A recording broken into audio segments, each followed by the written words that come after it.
जो आप वीडियो में देख रहे हैं वो है डेसिया की डस्टर थर्ड जनरेशन अवतार में। इसका ये मतलब है कि ये हमें फर्स्ट लुक देने वाली है इंडिया बाउंड रेनो डस्टर की। इस वीडियो में हम जल्दी से बात करने वाले हैं कि आपको इस आने वाली एसयूवी में क्या क्या मिलेगा और क्या क्या नहीं। तो चलिए शुरुआत करते हैं इस वीडियो के साथ। न्यू डस्टर बनी है CMFB मॉड्यूलर प्लेटफॉर्म पर। इसका ये मतलब है कि ये काफ़ी ज़्यादा एडवांस्ड है M0 प्लेटफॉर्म से, जो पुरानी डस्टर को अंडरपिन करता था। ये प्लेटफॉर्म आया है रेनो निसान की अलायंस से, और सबसे खास बात यह है कि ये प्लेटफॉर्म इलेक्ट्रिफिकेशन को सपोर्ट करता है। इलेक्ट्रिफिकेशन का मतलब आपको फ्यूचर में शायद एक ऑल इलेक्ट्रिक डस्टर देखने मिले। अगर लुक की बात करें तो डस्टर का जो ओवरऑल अपीयरेंस है वो काफ़ी सिमिलर है compare to the previous Duster, लेकिन इसकी जो ओवरऑल प्रोपोर्शन है थोड़े से चंकी हो चुके हैं। इसमें आपको 18 इंच के रिम्स देखने मिलेंगे और उस वजह से काफ़ी ज़्यादा स्ट्राइकिंग स्टांस आता है इस एसयूवी को। अगर आप अगल बगल में देखेंगे गाड़ी के तो आपको बॉडी क्लैडिंग देखने मिलेगी। इसका ये मतलब साफ है कि ये गाड़ी ऑफ रोड यूज़ के लिए भी बनी हुई है। अगर इसके फ्रंट की बात करें तो आपको वाई शेप्ड DRLs मिलते हैं जो अच्छे से ग्रिल में फ्यूज़ हो जाते हैं, लेकिन शायद ये स्टाइलिंग एलिमेंट रेनो की डस्टर पर देखने नहीं मिलेगा जब ये गाड़ी इंडिया में आएगी तब। इंटरेस्टिंगली फ्रंट व्हील आर्च के बाद आपको एक कॉन्ट्रास्टिंग पैनल देखने मिलेगा जो मोस्ट ऑफ रोड गाड़ियों पर आपको देखने मिलता है, जो ऑफ रोड इक्विपमेंट माउंट करने के लिए यूज़ होता है। इसकी जो फ्रंट की ग्लास है वो काफ़ी ज़्यादा अपस्वेप्ट है और बड़ी है, जो पुरानी डस्टर की तरह ही नज़र आती है आपको। और इसके जो C shaped full LED tail lamps है वो भी इसे काफ़ी स्पोर्टी लुक दे देते हैं। और स्पोर्टी की बात करनी ही है तो इसको एक काफ़ी अच्छा अट्रैक्टिव रूफ स्पॉइलर भी देखने मिलता है। डस्टर की जो ओवरऑल रगेड अपीयरेंस है जो बाहर एक्सटीरियर में नज़र आती है वो आपको इंटीरियर में भी देखने मिलेगी। डैशबोर्ड पर आपको काफ़ी सारे कट्स और क्रीजेस देखने मिलेंगे और सेंटर कंसोल की जो अलाइनमेंट है वो ड्राइवर की तरफ की गई है।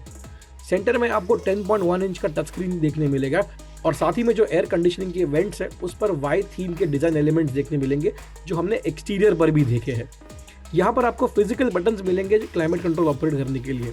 साथ ही में 7 इंच का इंस्ट्रूमेंट क्लस्टर देखने मिलेगा और एक फ्लैट बॉटम स्टीयरिंग व्हील भी आपको न्यू डस्टर के साथ मिलने वाला है। एक नोटेबल बात यह है कि जो फ़ोन के बटन्स हुआ करते थे स्टीयरिंग के पीछे पुरानी डस्टर में, वो अब बदल कर स्टीयरिंग के आगे ला दिए गए हैं, तो आप उसे देख कर ऑपरेट कर सकेंगे, ना कि फील करके। जो गाड़ी आप वीडियो में देख रहे हैं उस पर फैब्रिक सीट्स आपको देखने मिलेंगे, लेकिन जब रेनो इंडिया इसे लॉन्च करेगा तब आपको शायद लेदरेड सीट्स का भी ऑप्शन मिले इंडिया स्पेक मॉडल पर। साथ ही में जो कैबिन के मटेरियल्स हैं उन पर भी हार्ड प्लास्टिक ना होकर थोड़े से सॉफ्ट टच मटेरियल्स भी हो सकते हैं। आने वाली डस्टर में आपको काफ़ी सारे स्टोरेज स्पेसेस देखने मिलेंगे।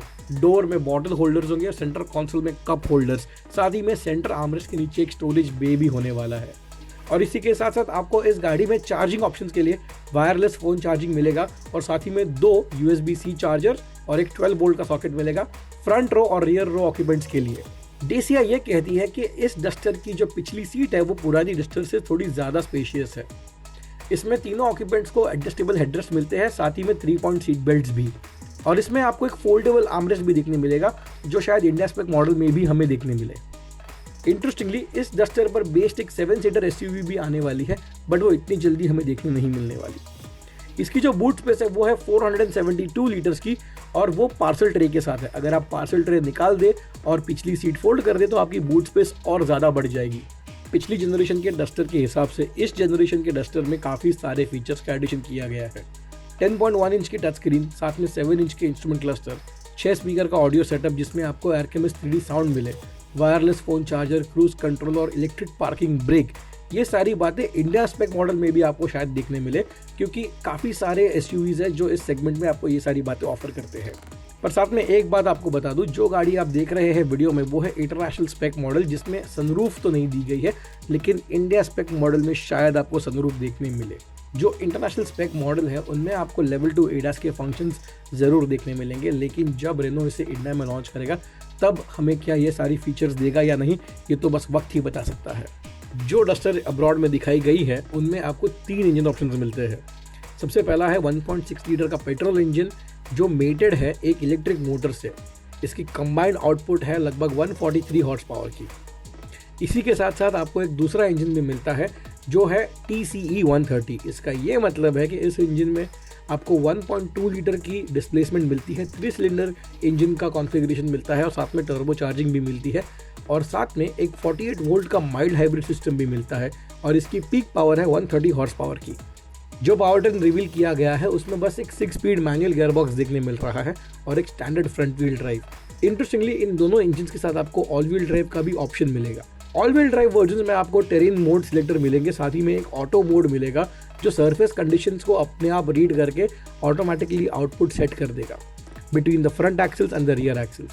ऑल व्हील ड्राइव वर्जन्स में आपको हिल डिसेंट कंट्रोल भी देखने मिलेगा, साथ ही में ऑफ रोड स्क्रीन्स मिलेंगी जो आपको tilt angle, pitch angle, torque distribution और काफ़ी सारी ऑफ रोड डेटा भी आपको दिखाएंगी। जैसे हमने पहले मेंशन किया कि ऑल व्हील ड्राइव वर्जन का ग्राउंड क्लियरेंस है 217 मिलीमीटर्स का, इस वजह से इसे काफ़ी अच्छी अप्रोच, डिपार्चर और ब्रेक ओवर एंगल मिल जाती है।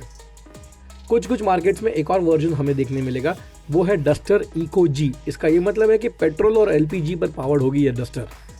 लेकिन एक बात तो कंफर्म है कि इंडिया में डस्टर में डीजल इंजन ऑप्शन तो बिल्कुल भी नहीं मिलेगा। डस्टर जब इंडियन मार्केट से चली गई उसके बाद काफ़ी सारी गाड़ियाँ उसकी सेगमेंट में आकर पॉपुलेट करने लगी, जैसे कि Volkswagen Taigun, Kushaq, Maruti Suzuki Grand Vitara, Toyota Urban Cruiser Hyryder, MG Astor, Hyundai Creta जिसका फेसलिफ्ट आने वाला है और updated Kia Seltos. Duster India में वापस आने वाली है 2025 के फेस्टिव सीजन में और इसकी प्राइसिंग हो सकती है लगभग 20 to 22 लाख रुपीस एक शोरूम।